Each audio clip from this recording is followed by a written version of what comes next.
I'm telling you right the fuck now, Facebook and Instagram and voice. Bet your fucking children's health on it.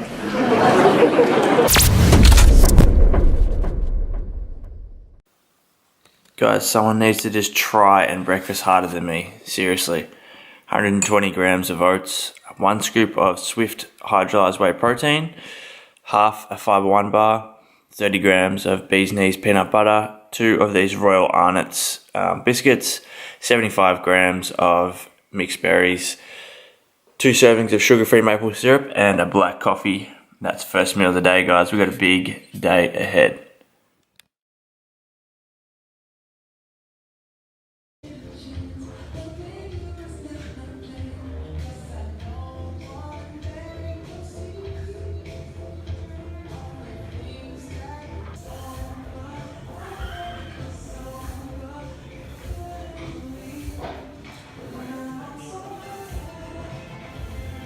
Alright, time for the second meal of the day. We've got 125 grams of white rice, 150 grams raw weight of chicken tenderloins, 100 grams of broccolini, and then just 1 serving, so 15 grams of just regular tomato sauce. I've got a water bottle here with some BCAAs in it. I'm using the Beyond BCAAs today. The kiwi strawberry flavour, one of the best flavours that EHB have in their BCAAs for sure. Got my multivitamin here, which I didn't have this morning, so I'm having that now. And then I'm going to have 30 grams of this Inda Peanuts Day peanut butter by Astro Nuts. And then the other one I've got over here is the Armageddon almond butter. So I'm going to try this one a little bit later on, but I'm going to have 30 grams of this now, which gives me roughly 15 grams of fats. Clemmy and myself are about to shoot with Men's Health, which is going to be extremely excited. So we're in here at MSAC. About to do some sled pushes, and this is in preparation for the 24-hour sled push challenge, and it will be in the, I think it's the January edition of Men's Health magazine, which will be out in December. So coming out the week of the sled challenge, which is going to be awesome. So I'll get some footage from this photo shoot. Big dog just entered the building. Getting bigger by the day, unfortunately.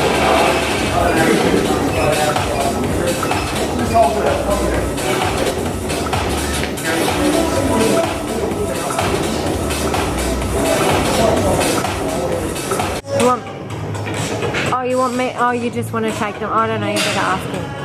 Okay, cool.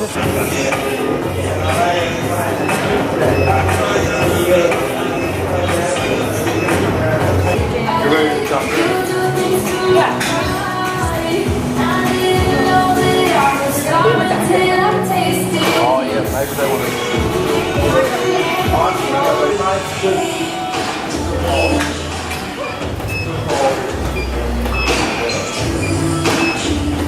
That's the right technique there.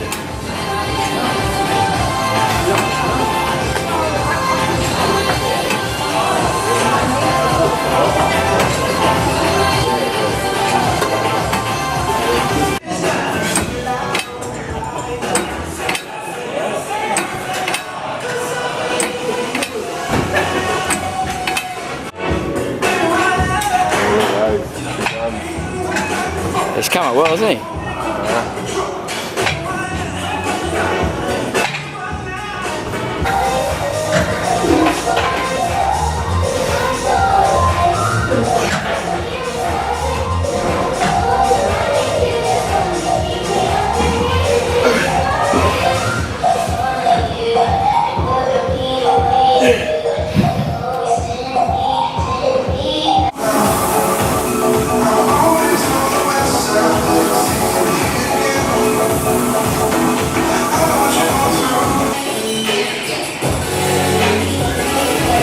Have you seen that Kelly Slater wave pool? Yeah. Unbelievable. It's insane. Sorry, I was watching yesterday, someone he stacked it big time. Oh really? At the end, yeah. That early morning grind though, outside the glass house. Beautiful time of the morning. What's up guys? So I just finished work here this morning and now I'm about to head to the exhibition center for the day with one of my clients, Luke, who I'll introduce you to at some stage.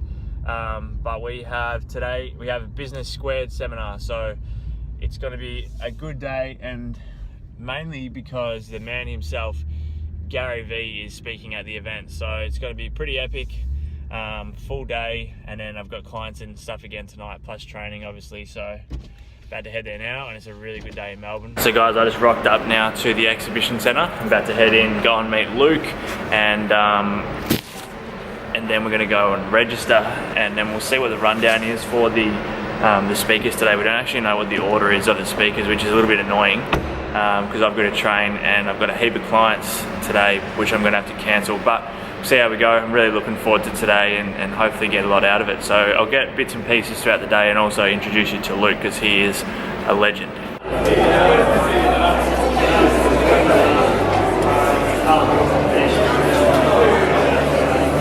Guys, Luke just got here. Luke, bit of an intro, mate. Mate, I'm so excited to meet GaryVee. It's been a bit of an inspiration to me for a while. So pretty pumped. And what do you do? Tell the viewers what you do. I own an education group, and we've got 3 different schools. We've got a fashion and textile school, a retail training company, and an AFL high school. So a broad range of different areas. Epic. And Luke's one of my clients, so that's why he looks jacked. And so we're just lining up to get our tickets now, and then we'll head in.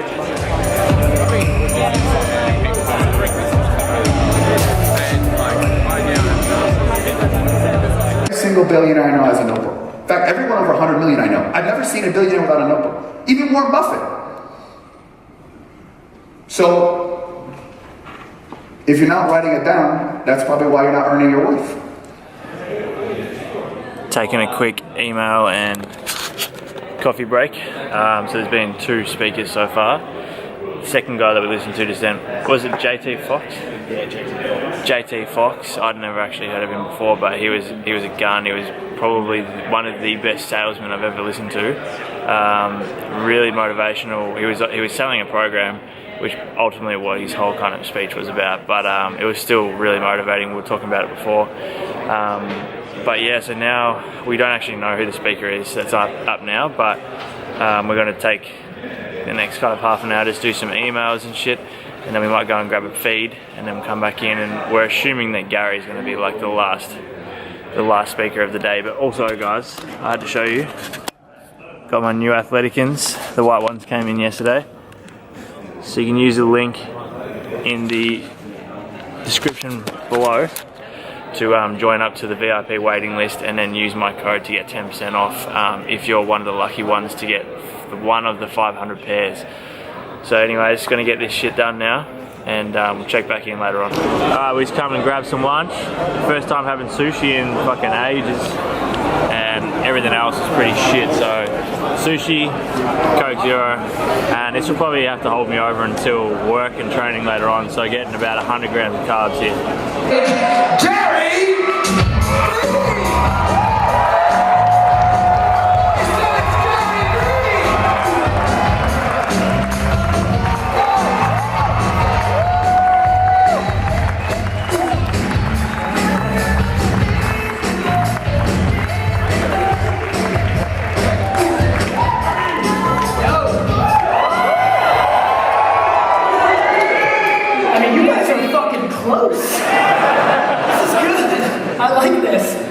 Thank you for having me, Melbourne. I'm super excited to wrap up my trip to Australia with you guys, getting one off on him.